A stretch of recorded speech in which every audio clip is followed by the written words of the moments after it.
Hello. नमस्कार दोस्तों, आप सभी का मैं अभिषेक सिंह बीएमसीसी आईएएस के प्लेटफॉर्म पर स्वागत करता हूं। आप सभी इस बात को जानते होंगे कि आपके प्रीलिम्स एग्जामिनेशन क्वालिफाई करने के बाद मेंस में बहुत सारे हर्डल्स, बहुत सारे चैलेंजेस आपको क्लियरली विजिबल दिखाई पड़ते हैं। कई बार प्रिपरेशन का टाइम ऐसा होता है कि प्रीलिम्स की तैयारी कर रहे हैं बैक टू बैक। आप सभी जानते हैं प्रीलिम्स में कॉन्सेप्ट प्लस फैक्ट का मामला आपके सामने दिया जाता है और गोला भरने का मामला होता है, उसमें ब्लैंक आपको फिल करने होते हैं। लेकिन अगर हम बात करते हैं मेंस एग्जामिनेशन की, तो असली इवैल्यूएशन किसी भी एस्पिरेंट का, जो यूपीएससी एस्पिरेंट है, उसका इवैल्यूएशन मेंस एग्जामिनेशन की नोटबुक के पर्सपेक्टिव के साथ में ही किया जाता है। अब बीएमसीसी आईएएस आप सभी के, चाहे वो Arunachal Pradesh public service commission के लोग हों जो प्रीलिम्स एग्जामिनेशन क्वालिफाई करके मेंस एग्जामिनेशन को देने आ रहे हैं, या फिर मैं अगर आपसे बात करूं यूपीएससी 2025 को आप प्रीलिम्स देने के बाद मेंस सेक्शन को देने की तैयारी करेंगे, वो दोनों जगहों पर ये इक्वली इंपॉर्टेंट आपको दिखाई पड़ेगा। आज मैं आप लोगों के सामने जो प्रोग्राम लेके आया हूं, उस प्रोग्राम का नाम मैंने दिया है अवेक। अवेक अपने आप में बहुत सारी चीजों को छिपाया हुआ है। अगर हम बात करें इसके टर्म की क्या क्या चीजें हैं, तो यहां A is equal to answer, W is equal to writing awareness and knowledge enhancement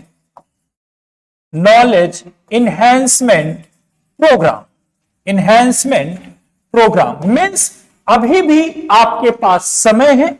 जिन लोगों ने अपनी तैयारी प्रीलिम्स में क्वालिफाई किया है Arunachal Pradesh public service commission के लिए, उनके पास प्रॉपर आपको एक टाइम मिल रहा है, चीजें आपको मिल रही हैं, आप उस पर बेटर परफॉर्मेंस करके मेंस में मैक्सिमम नंबर सिक्योर करके Arunachal Pradesh public service commission में अपनी सीट को सिक्योर कर सकते हैं। चलिए जरा देखते हैं कि अपकमिंग टाइम पीरियड में या जो ट्रेंड चल रहा है यूपीएससी का, वो कैसा बनता है, या Arunachal Pradesh public service commission का ट्रेंड कैसा बन रहा है।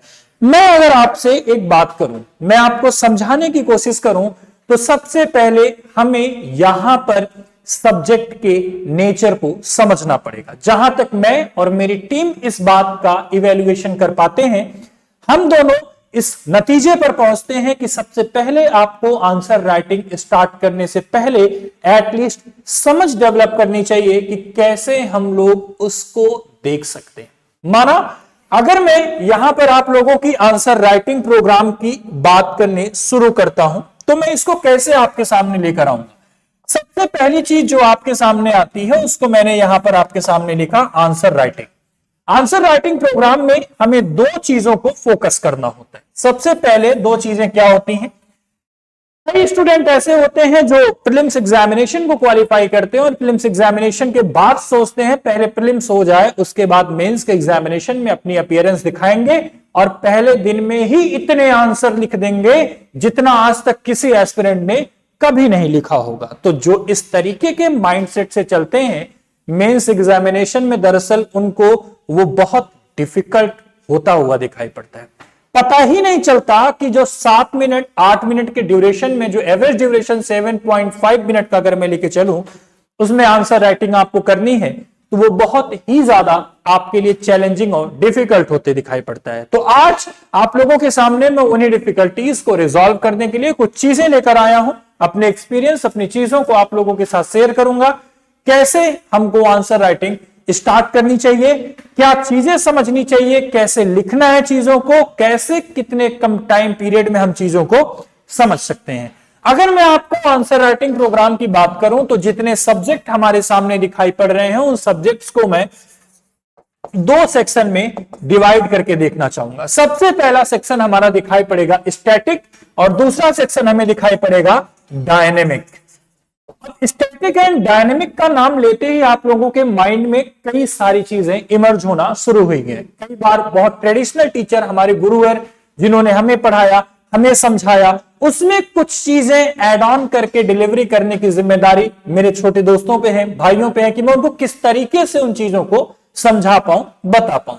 अगर मैं आपके सामने डायनेमिक रख रहा हूं या डायनेमिक मैंने लिखा, तो सबसे पहले इस डायनेमिक स्ट्रक्चर को हमको समझना पड़ेगा कि आंसर राइटिंग करते समय आंसर में किन किन चीजों को हमको इंक्लूड करना पड़ता है। हम सभी जानते हैं, अगर मैं 2-3 सब्जेक्ट ऐसे आपके सामने प्रेजेंट करूं, अगर मैं ध्यान से बोलूं, जैसे मैंने आपके सामने लिखा science and tech, science and tech, आप इस सब्जेक्ट में यह चीज देख पाते हैं कि साइंस एंड टेक में time to time different kind के अपग्रेडेशन होते रहते हैं। ये अपग्रेडेशन क्या हो रहे हैं? जो चीजें चेंज हो रही हैं, उन चीजों से कुछ पुरानी चीजों को रिलेट करके आपके सामने क्वेश्चन पूछा जाता है, और पुरानी चीजों में करंट अफेयर की तड़का लगाते हुए, करंट अफेयर एड ऑन करते हुए आपको 150 एंड 250 वर्ड्स में अपने आंसर कंक्लूड करने होते हैं। सेकंड की अगर मैं बात करूं, तो हम इकोनॉमी सेक्शन को कभी नहीं भूल सकते। इकोनॉमी, यहां पर जब कभी भी आप आंसर राइटिंग प्रोग्राम ज्वाइन करते हैं, आंसर राइटिंग लिखना शुरू करते हैं, अपनी आंसर राइटिंग स्टार्ट करते हैं, तो बहुत सारे फैक्ट आपको इसमें ऐड ऑन करने पड़ते हैं। फैक्ट के साथ में आपको करंट में हुई जो चीजें हैं, उन करंट की चीजों को भी आपको यहां पर फोकस करना पड़ता है। फोकस करने के पीछे ऑब्जेक्टिव क्या होता है कि ये टाइम टू टाइम चेंज होने वाली चीजें हैं। कभी रेपो रेट की डेफिनेशन अगर फैक्ट है, तो रेपो रेट में होने वाली जो चेंजिंग है उसको आपको रखना पड़ेगा।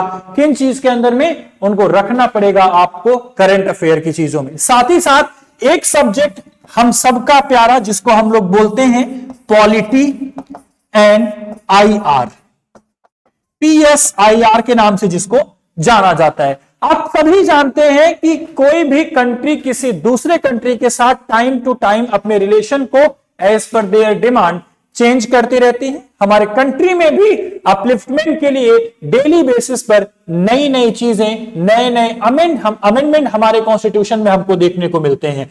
वो अमेंडमेंट हमारे कॉन्स्टिट्यूशन के जो किए जा रहे हैं, वो इंडिया की सोसाइटी पर, इंडिया की इकोनॉमी पर, इंडिया के कल्चर पर, सारे जितने सेक्शन वहां पर आपको इंपैक्ट डालते हुए दिखाई पड़ते हैं। मतलब इसमें भी आपको फैक्ट प्लस करंट दोनों का मामला लेकर चलना पड़ता है। इसको डायनेमिक रखने के पीछे मेरा यही ऑब्जेक्टिव था कि इसको जितने अच्छे से हम फैक्ट का रिवीजन करते करते करंट अफेयर के टचअप को लेके चलेंगे, वो चीजें बहुत बेहतर होते हुए दिखाई पड़ती हैं। अगर मैं आपके सामने बात करूं, इसमें और भी है, जैसे सोसाइटी हो गया, सोसाइटी के अलावा आपको सोशल इश्यूज के मामले हो गए, क्योंकि पॉलिटी में अगर कोई अमेंडमेंट किया जा रहा है, पॉलिटिकल इसमें कॉन्स्टिट्यूशन में कोई अमेंडमेंट किया जा रहा है, तो उसका इंपैक्ट दिखाई पड़ेगा। यहां पर भी हमको थोड़े से स्टैटिक सेक्शन को भी देखना पड़ेगा, समझना पड़ेगा। जैसे ही आप सभी बात आती है स्टैटिक सेक्शन की, तो आपके मन में एक ही चीज आता है कि सर हिस्ट्री को इसमें इंक्लूड कर दें क्या? देखिए, हिस्ट्री को इंक्लूड करते समय हमें बहुत सावधान रहना पड़ता है। सावधान क्यों रहना पड़ता है? क्योंकि हिस्ट्री से हमको बहुत सारी चीजें अपने लाइफ में सीखने को मिलती हैं। हम उन चीजों को सीख के इंप्रूव कर सकते हैं अपनी लाइफ में। प्रेजेंट टाइम में उनका क्या कॉन्टेक्स्ट रहता है, उस बारे में जानकारी ले सकते हैं। और इन्हीं दोनों तीनों डायमेंशंस की अगर हम फोकस करें, तो हमारे मेंस में ऐसे ही मामला चलता हुआ हमें दिखाई पड़ता है। अगर हम हिस्ट्री सेक्शन की बात करते हैं, तो यहां पर फैक्ट, इवेंट या फिर यूं कह ले कि जो चीजें हो चुकी हैं उनको प्रेजेंट टाइम से कैसे रिलेट करके पढ़ा जा सकता है, या यूं कहें कि हिस्ट्री में आए हुए मेजर चेंजेस कौन कौन से हैं, इन डायमेंशन को माइंड में बनाकर रखते हैं। और माइंड में बनाकर रखने के बाद इसी पर्सपेक्टिव से हम अपना आंसर राइटिंग स्टार्ट करते हैं। इसीलिए किसी भी सब्जेक्ट की समझ हो, किसी भी सब्जेक्ट के बारे में प्रॉपर इंफॉर्मेशन हो, तो हम लोग उसको और भी बेहतर तरीके से प्रेजेंट कर सकते हैं। फॉर एग्जाम्पल, अगर मैं आपके सामने 2-4 कॉन्सेप्ट लेके चलता हूं, अगर मान लो अभी हाल ही में पॉलिटी में 106th कॉन्स्टिट्यूशनल अमेंडमेंट को हमने देखा, जिसको हम लोग नारी शक्ति बंधन एक्ट के नाम से भी जानते हैं। तो ये नारी शक्ति बंधन एक्ट सिर्फ कॉन्स्टिट्यूशन में ऐड ऑन नहीं हुआ है, इसका इंपैक्ट हमारी सोसाइटी पर पड़ेगा, इसका इंपैक्ट सोशल इश्यूज में देख सकते हैं, इसका इंपैक्ट वुमेन एम्पावरमेंट में देखा जा सकता है, इसका इंपैक्ट हम local government oblique parliamentary procedure में फीमेल्स के पार्टिसिपेशन के फॉर्म में भी हम देख सकते हैं, समझ सकते हैं। तो यही चीजें हैं, जो चीजें टाइम टू टाइम चेंज हो रही हैं उनको हमारे करंट अफेयर के साथ रिलेट करके ही आपको चीजों को जानना पड़ेगा। आज मैं अभिषेक सिंह बीएमसीसी आईएएस की तरफ से आप सभी के लिए कुछ ना कुछ चीजें डेली बेसिस पर एक टाइम 7 बजे आपके साथ मुलाकात करूंगा, जुड़े रहिएगा हमारे साथ। आज मैं आपके सामने जो क्वेश्चन लेकर आया हूं वो क्वेश्चन ना सिर्फ आपको 250 वर्ड्स में लिखने को बताएगा, बल्कि इस बात पर भी फोकस करेगा कि क्या क्या डायमेंशन हमको नोट करके रखना चाहिए, किन किन डायमेंशंस को हम आंसर राइटिंग में इग्नोर कर सकते हैं। चलिए, आंसर राइटिंग में इन सारी चीजों को देखना है, इन सारी चीजों को समझना है। इसके अलावा बहुत से ऐसे ज्योग्राफी हो गया, बहुत सारी चीजें ऐसी हैं जिनको हमको फोकस करके रखना चाहिए। चलिए जरा इस क्वेश्चन को देखते हैं, इस क्वेश्चन में क्या क्या चीजें हमें दिखाई पड़ रही हैं। पहला क्वेश्चन आपके सामने लेकर आया और पहले क्वेश्चन के एक एक डायमेंशन को हम देखने की, एक एक डायमेंशन को हम समझने की कोशिश करेंगे। जरा फोकस करिए मेरे साथ आप लोग। क्या कहा जा रहा है? Underline the changes. किस चीज को अंडरलाइन करना? सबसे पहले हमको सबसे पहला पॉइंट यहां पर फोकस करके चलना है कि जो बदलाव आ रहे हैं, जो चेंजेस आ रहे हैं, किस चीज में? In the field of society and economy. किसमें? सोशल स्ट्रक्चर और इकोनॉमिक स्ट्रक्चर में चेंज आ रहे हैं।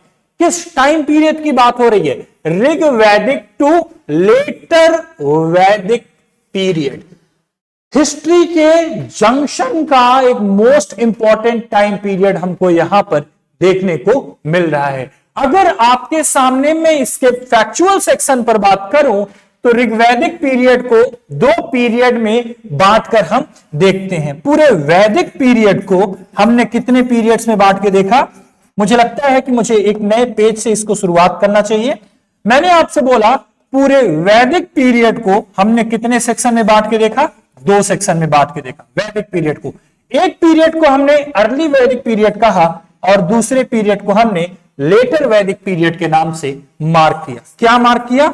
अर्ली वैदिक पीरियड, जिसको हम लोग और किस नाम से जानते हैं? जिसको हम लोग कहते हैं ऋग वैदिक पीरियड। ऋग वैदिक पीरियड के नाम से इसको हम जानते हैं। अब ऋग वैदिक पीरियड का टाइम ड्यूरेशन की अगर हम बात करते हैं 1500 to 1000 BCE, before common era. दूसरी तरफ अगर हम वैदिक पीरियड की बात कर रहे हैं तो यहां पर सेकेंड सेक्शन में हमें जो दिखाई पड़ेगा वो होगा letter Vedic period. Letter Vedic period की जो हमने बात की, इस टाइम को हमने देखा 1000 टू 600 BCE, इसमें हमने इसको मार्क किया। अब हमें यहां पर की पॉइंट्स को समझना है, जानना है।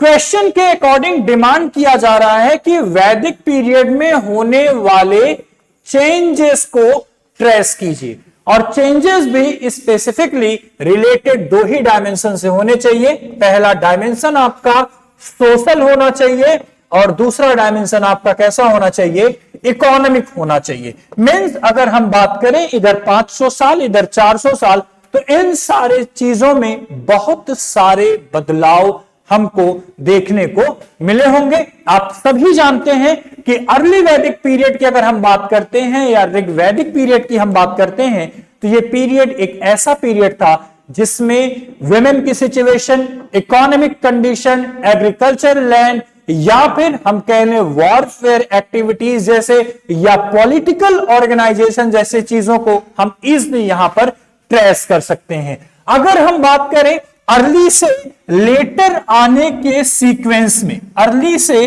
लेटर आने के सीक्वेंस में वेमेन की कंडीशन कैसी हो जाती है? क्या जो सभा समिति आपको दिखाई पड़ रही थी अर्ली वैदिक पीरियड में, जो ऑर्गेनाइजेशन पॉलिटिकल दिख रही थी, वो पॉलिटिकल ऑर्गेनाइजेशन का एग्जिस्टेंस बना हुआ है या वो डिक्लाइन कर रहे हैं, या जिनको हम लोग वैदिक पीरियड में जिन गॉड को वर्शिप किया करते थे उन गॉड की सिचुएशन वही बनी हुई है, या गॉड के वर्शिप किए जाने में भी ढेर सारे हमको चेंजेस देखने को मिलते हैं। ऋग्वैदिक टाइम पीरियड में अपने आप में बहुत सिग्निफिकेंट टाइम पीरियड दिखाई पड़ता है, जिसमें वेमेन की कंडीशन हो या और चीजों पे बात करें तो बहुत अबेंडेंट हमको दिखाई पड़ती है। आज मैं आप लोगों के सामने इस पूरे सेक्शन के पूरे स्ट्रक्चर के बारे में आपसे बात करने वाला हूं। तो सबसे पहले जब हम आंसर राइटिंग प्रोग्राम अपना करते हैं तो हमको ध्यान रखना होता है 3 चीजों का। किसी भी आंसर में हमको 3 डायमेंशन को फोकस करना होता है। आप मान लीजिए ये आपके सामने आपकी यूपीएससी की नोटबुक रखी गई है, आप पेपर देने बैठे हुए हैं। सबसे पहला सेक्शन जो आपका बनता है वो क्या बनता है? Introduction section. क्या? Introduction section. तो इंट्रोडक्शन सेक्शन में हमको इंक्लूड क्या करना है? एग्जाम्पल के तौर पर अगर मैं आपसे बात करूं तो यहां पर इंट्रोडक्शन सेक्शन में आप इंक्लूड क्या कर सकते हैं? आप पूरे वैदिक पीरियड के बारे में अपना एक ओवरव्यू 4 से 5 लाइन में दे सकते हैं। फॉर एग्जाम्पल कि कब से कब तक का वैदिक पीरियड है और इस टाइम पीरियड में किन किन डायमेंशन में कौन कौन से सिग्निफिकेंट चेंजेस आपको ट्रेस करते हुए दिखते हुए दिखाई पड़ रहे हैं। यह सबसे ज्यादा इंपॉर्टेंट आपको हो जाएगा। चाहे वो सोशल कंडीशन की बात करें, चाहे इकोनॉमिक कंडीशन की बात करें, चाहे जियोग्राफिकल लोकेशन की बात करें कि इसका एक्सपेंशन गैंगेटिक वैली में कैसे हो रहा है, या फिर मैं आपके सामने बात करूं कि कैसे इकोनॉमिक हब के फॉर्म में लेटर वैदिक पीरियड के बाद एक सेकेंड फेज ऑफ अर्बनाइजेशन। तो जो भी डायमेंशन आपको उस टाइम पीरियड में दिख रहे हैं उनको एज एन इंट्रोडक्शन आप अपने पेपर में मेंशन करोगे। इंट्रोडक्शन के बाद हमारे सामने सेक्शन दिखाई पड़ता है जिसको हम बोलते हैं बॉडी ऑफ द आंसर, जिसको हम बोलते हैं बॉडी ऑफ द आंसर। अब आपको अलग अलग चीजों के हिसाब से इसमें मेंशन करना पड़ सकता है। फॉर एग्जांपल मैं आपके सामने सबसे लास्ट पेज पर चलता हूं और यहां बताता हूं आपको क्या कहा जा रहा है। चेंजेस, आप इसको हेडिंग के फॉर्म में भी देख सकते हैं, चेंजेस अर्ली वैदिक टू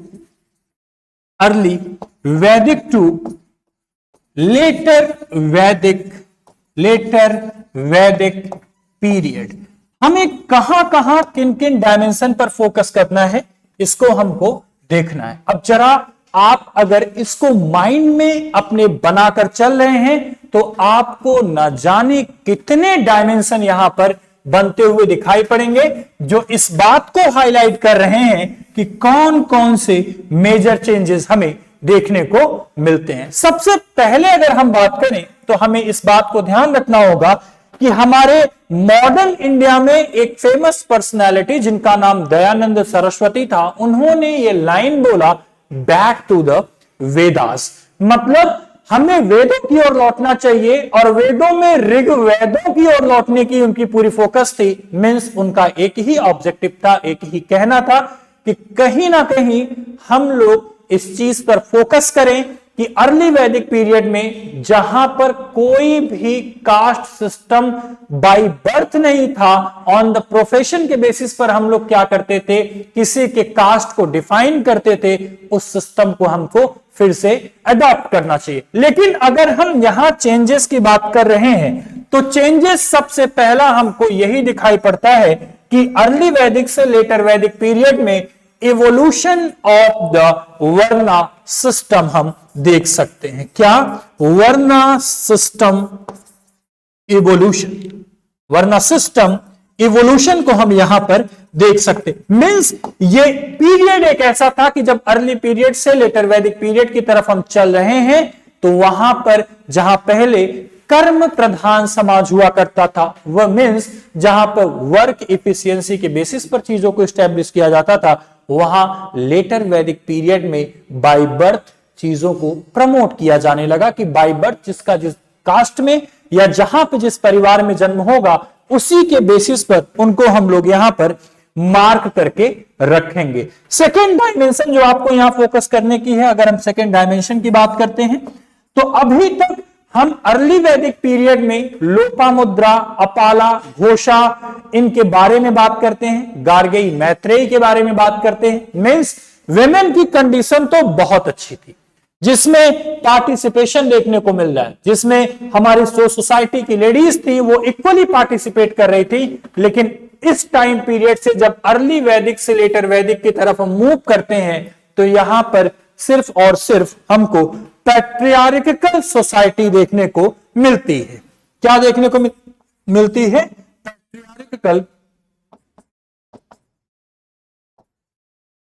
पैट्रियार्कल सोसाइटी देखने को मिलती है। मीन्स एक ऐसा समाज बन रहा था जिस समाज में सिर्फ और सिर्फ इस बात पर फोकस किया जा रहा था कि विमेन को हम लोग घरों में रखेंगे, विमेन को हम लोग अंदर अपने घरों में सुरक्षित रखेंगे। महिलाओं को बाहर वो दर्जा, वो स्टैंडर्ड अब नहीं मिल रहा था जो पहले उनको मिलता हुआ दिखाई पड़ रहा है।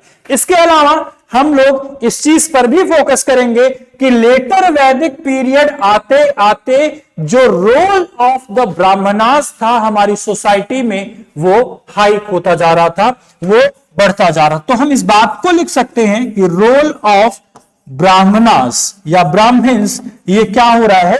इंक्रीज हो रहा है। मीन्स कास्ट, क्रीड, इन सारों के बेसिस पर सोसाइटी अब अर्ली वैदिक के कंपैरिजन में लेटर वैदिक पीरियड में जाते जाते अपने कॉम्प्लेक्सिटी को और ज्यादा बढ़ा रही है। इतना कॉम्प्लेक्स स्ट्रक्चर बनने वाला था सोसाइटी का जिसकी हम आप सिर्फ कल्पना मात्र कर पाते हैं। और आज भी वर्तमान समय में अगर हम बहुत सारे रूरल एरियाज में विजिट करते हैं तो वहां पर हमको ऐसा ही स्ट्रक्चर, ऐसी ही सोसाइटी देखने को मिलती है। आखिर क्या पर्पस था पूछने का, जानने का? इसीलिए आपके सामने मेंस में ऐसे क्वेश्चन बार बार पूछे जाते हैं ताकि आप उन स्ट्रक्चर को समझ सकें, अपनी चीजों को डेवलप कर सकें। साथ ही साथ एक मेजर चेंज और जो दिखाई पड़ता है हमको, वो ये दिखाई पड़ता है पॉलिटिकल चेंज।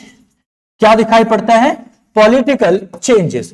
पॉलिटिकल चेंजेस का मतलब क्या हुआ? आप सभी इस बात को लेकर आश्वस्त होंगे, अश्योर होंगे कि कहीं ना कहीं जो पॉलिटिकल फील्ड में अर्ली वैदिक पीरियड में हमको ऑर्गेनाइजेशंस दिखाई पड़ रही थी, जैसे सभा हो गई, समिति हो गई, बिदत हो गए, ये सारी जो ऑर्गेनाइजेशन दिखाई पड़ रही हैं लेटर वैदिक तक आते आते वो डिक्लाइन करने लगती हैं, वो डिक्लाइन करने लगती हैं। साथ ही साथ आज के स्ट्रक्चर के हिसाब से भी हम बात करें पॉलिटिकल सेक्शन में तो जो Lok Sabha, Rajya Sabha means house of the people and upper house, lower house के कॉन्सेप्ट को जिसको समझते हैं उसे भी हम अर्ली वैदिक पीरियड में देख सकते थे। लेकिन हुआ क्या? ऐसे टाइम पीरियड में जब अर्ली से लेटर वैदिक पीरियड की तरफ हम मूव करना शुरू करते हैं तो हमको इंपॉर्टेंट सेक्शन का डिक्लाइन देखने को मिलता है, पॉलिटिकल डिक्लाइन देखने को मिलता है। अब वहां पर कहीं ना कहीं कुल वंश इन सब के बेसिस पर कि अब राजा का राजा मामला बनेगा, राजा का बेटा और राजा बनेगा, ऐसे कॉन्सेप्ट को हम यहां पर ट्रेस कर सकते हैं, समझ सकते हैं। अगर इसके बाद हम बात करते हैं किसी और सेक्शन की तो हमें दिखाई पड़ेगा क्या चीज? फैमिली का स्ट्रक्चर यहां चेंज होते हुए हमें दिखाई पड़ रहा है। क्या? फैमिली का स्ट्रक्चर हमें यहां चेंज होते हुए दिखाई पड़ रहा है। तो जिन जिन डायमेंशंस पे मैं आपको अर्ली से लेटर वैदिक पीरियड की तरफ ले जा रहा हूं उन डायमेंशन को फोकस करना आपकी एक मेजर चीजें आपको ध्यान में बना के रखनी है, माइंड में अपने सेट करके रखना है। और इससे बड़ा चेंज जो आया वो आया रिलीजियस शिफ्ट बोलते हैं इसको, रिलीजियस शिफ्ट। आप सभी जानते होंगे इंद्र के बारे में, अग्नि के बारे में, इनके बारे में ढेर सारे हिम्स हमारे वैदिक में ऋग्वेद में लिखे हुए हैं। लेकिन जैसे जैसे वो टाइम चेंज होना शुरू हुआ, जैसे जैसे वो पर्सपेक्टिव चेंज होना शुरू हुए, वो टाइम, वो पर्सपेक्टिव बदलता गया तो जो वर्शिप किए जाने वाले गॉड थे उनमें भी बदलाव आना शुरू हुआ। जैसे जैसे स्ट्रक्चर चेंज हुआ, बोलते 33 कोटि के देवताओं के बारे में बात की जाने लगी। अलग अलग 3 देवता होते थे कि पाताल के, धरती के और आकाश के। इन देवताओं के बारे में बात होना शुरू होता है, तो कह सकते हैं कि एक रिलीजियस शिफ्ट हमको यहां पर दिखाई पड़ता है। इसके अलावा अगर सोशल स्ट्रक्चर में हम और बात करें तो यहां पर हमको क्या दिखाई पड़ता है, कास्ट स्ट्रेटिफिकेशन। क्या चीजें देखने को मिलती हैं, कास्ट स्ट्रेटिफिकेशन, कास्ट स्ट्रेटिफिकेशन। ये चीजें तो आपको सोशल चेंज में मार्क करनी है। किसमें, सोशल चेंज में आपको ये मार्क करनी थी। इतनी चीज में, सोशल चेंजेस में आपको ये मार्क करनी थी। इतनी चीजों में से अगर आपके माइंड में 2 पॉइंट 3 पॉइंट भी आ गया और उसको आपने 15 to 20 वर्ड्स में एक्सप्लेन किया एंड एक्सेट्रा लगाया, तो कहीं ना कहीं ये आपके लिए एक पॉजिटिव डायमेंशन लेकर आपके सामने आएगा और आपकी इससे अंडरस्टैंडिंग डेवलप होगी। साथ ही साथ जो आपका एक नोटबुक चेक कर रहा होगा एग्जामिनेशन सेंटर में जो आप लिख रहे हैं, और उसको जो चेक करने वाला होगा उसके भी मन में आपके क्लियरिटी, कॉन्सेप्ट क्लियरिटी की वो बात करते हुए दिखाई पड़ेगा। तो कौन कौन से सोशल चेंजेस में, varna system, patriarchal society, role of Brahmins, political change, family structure, religious shift and cast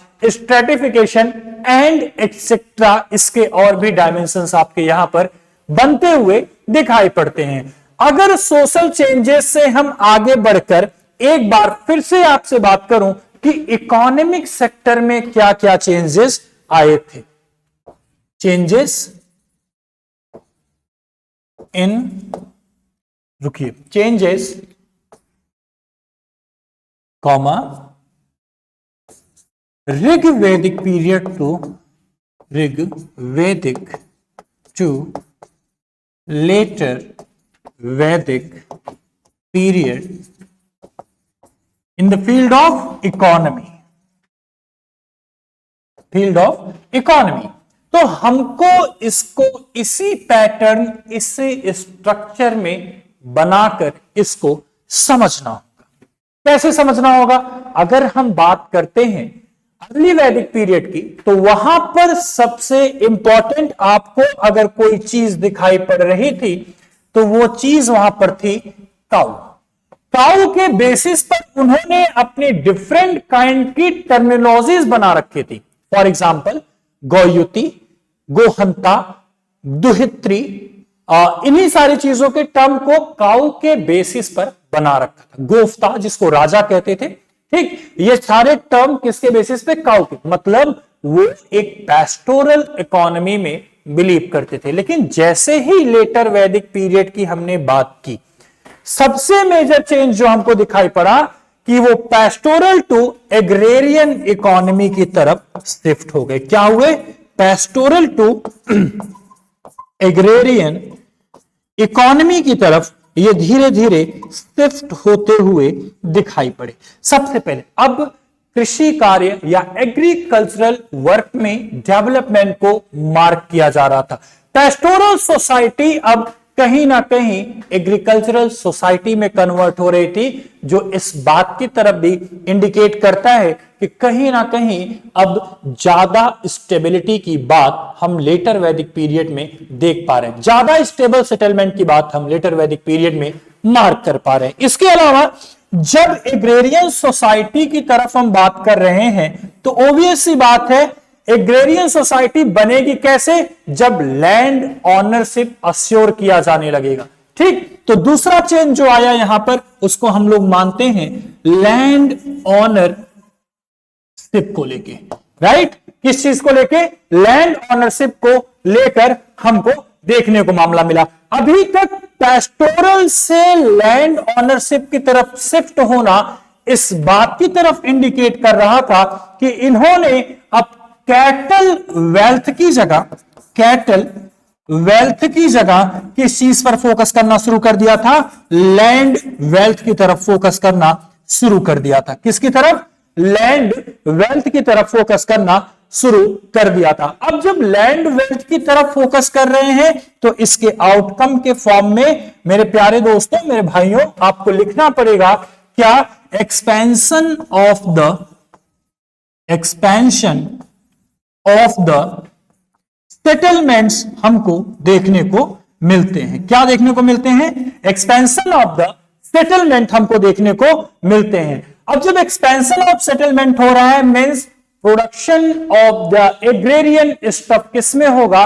surplus में होगा। जब सरप्लस में प्रोडक्शन होगा तो मार्केट अब बार्टर सिस्टम से प्रोटो करेंसी सिस्टम की तरफ मूव करना शुरू करेगी। कैसे? बार्टर सिस्टम से किधर की तरफ मूव करना शुरू करेगी? एक second, barter to proto currency की तरफ,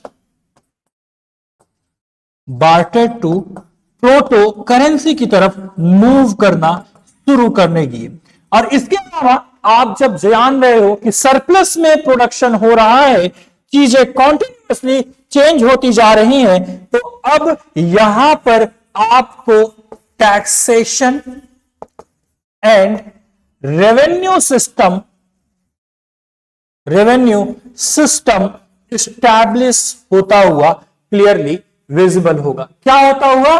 टैक्सेशन एंड रेवेन्यू सिस्टम आपको यहां पर इस्टैब्लिश होता हुआ दिखाई पड़ेगा। तो ओवरऑल जो आपने सोसाइटी में एंड इकोनॉमी में जो चेंज देखा अर्ली वैदिक पीरियड से लेटर वैदिक पीरियड तक, वो चेंज आपको इन पॉइंट्स में इंक्लूड करना है कि कैसे पेस्टोरल इकोनॉमी से एग्रेरियन इकोनॉमी, एग्रेरियन से लैंडलॉर्ड, कैटल वेल्थ से लैंड वेल्थ या एक्सपेंशन ऑफ द सेटलमेंट से बार्टर से प्रोटो करेंसी और प्रोटो करेंसी से टैक्सेशन एंड रेवेन्यू सिस्टम का मामला हमने देखा है। अब तो हमारे क्वेश्चन का ये दोनों सेक्शन क्या हो गया? बॉडी पार्ट हो गए। हमने क्या देखा? यहां पर इंट्रोडक्शन, और इंट्रोडक्शन के बॉडी पार्ट के सेकंड सेक्शन में हमारी जो चीजें डिमांड की गई थी, फर्स्ट सेक्शन में हमने सोशल चेंजेस को ट्रेस किया और सेकंड सेक्शन में हमने ट्रेस किस चीज को किया? सेकंड सेक्शन में हमने ट्रेस किया इकोनॉमिक सेक्शन के, बॉडी के सेकंड सेक्शन में। अब कहीं ना कहीं हमको बढ़ना चाहिए अपने कंक्लूजन की तरफ। किधर बढ़ना चाहिए? कंक्लूजन की तरफ। तो हमें कंक्लूजन में 2-3 टर्म ध्यान रखना है। 2-3 टर्म कौन कौन से ध्यान रखना है? कि सबसे पहले सोसाइटी में जो चेंज हो रहा था उससे रिलेटेड चीज आपको हाईलाइट करनी है। दूसरी चीज, आपको ट्रांजिशन रिलेटेड चीजों को हाईलाइट करनी है। तीसरी तरफ आपको ट्रेड, कॉमर्स, इकोनॉमिक सेक्शन में जो चेंजेस आ रही थी इनको हाईलाइट करके 30 से 50 वर्ड्स के बीच में आपको अपने आंसर को सम अप कर देना है। इस तरीके से अगर आप आंसर को लिख रहे हैं, मैं आपसे एक बात बताता हूं कि कुछ बच्चे इस बात की तरफ पूछते रहते हैं कि सर परफेक्ट आंसर कैसे लिखा जा सकता है? क्या बोलते हैं? परफेक्ट आंसर कैसे लिखा जा सकता है? तो मैं आपको एक बात बताता चलूं कि परफेक्शन नाम की कोई चीज कभी नहीं होती है। जो आपके पास 7 मिनट में पहला थॉट क्वेश्चन को देख के आ रहा है, वो आपके सबकॉन्शियस माइंड ने आपको कमांड दिया कि यही लिखो, यही सबसे बेस्ट है, लिखिए उसको। क्योंकि जिसने पूरा अपना आंसर राइट किया, 20 क्वेश्चन अगर पूछे जा रहे हैं, 20 क्वेश्चन में 20 लिख के आया है, वो अपनी प्रिपरेशन करे इंटरव्यू के लिए।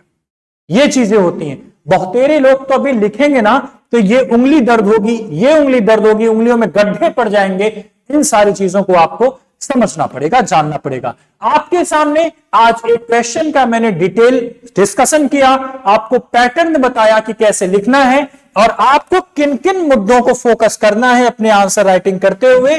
क्या चेंजेस आए हैं, जरा ध्यान से देखिएगा। चेंजेस क्या आए हैं, कहां कहां चेंजेस आए हैं, और उसके बाद किस पर्टिकुलर टाइम पीरियड के चेंजेस की बात की जा रही है, उसको आपको ईमानदारी से पूरा समझना पड़ेगा। और अपने आंसर को लिखते समय इंट्रोडक्शन, बॉडी और उसके कंक्लूजन के फ्लो को बना के लिखना है। क्योंकि अगर आप कहीं भी इस बात को समझ पा रहे हैं कि फ्लो चार्ट, टेबल यूज किया जा सकता है, तो यूज कीजिए। क्योंकि जितना मॉडर्न टेक्निक्स का आप यूज करके अपना रिप्रेजेंटेशन देंगे, उतना बेहतर आपको मार्क्स पाने की संभावना बनी रहेगी। हम कल की क्लास में मेरे ही एक कलीग आशीष सर आप सबके सामने science and tech, polity, PSIR के क्वेश्चन के साथ हम अल्टरनेट डे पे एक दिन आशीष सर, एक दिन मैं आपकी क्लास में जुड़ेंगे और कैसे कैसे आंसर राइटिंग करना है अपकमिंग टाइम पीरियड में आप उसमें कर सकते हैं। साथ ही साथ एक बेनिफिट, जो बच्चे अरुणाचल प्रदेश में BMCCIS से जुड़े हुए हैं या नहीं भी जुड़े हुए हैं, वो आंसर्स को लिखकर ईटानगर सेंटर जो रामकृष्ण मिशन के पास में है, साथ ही साथ नहर लगन सेंटर जो LIC ऑफिस के पास में है, आप वहां अपने आंसर्स को सबमिट कर दीजिए। विद इन 1 to 2 डेज जब आप नेक्स्ट आंसर अपना सबमिट करने आइए तो यहां से अपने इवेल्युएटेड आंसर को लेके जाइए, क्योंकि प्रिपरेशन ज्यादा से ज्यादा, प्रैक्टिस ज्यादा से ज्यादा, वही आपको आपके एग्जामिनेशन में सफलता दिलाएगी। मिलते हैं कल की क्लास में, तब तक के लिए thank you so much, have a nice day. जुड़े रहिए BMCCIS के साथ और अपनी तैयारी को दीजिए एक नई उड़ान। Thank you so much, have a nice day, जय हिंद।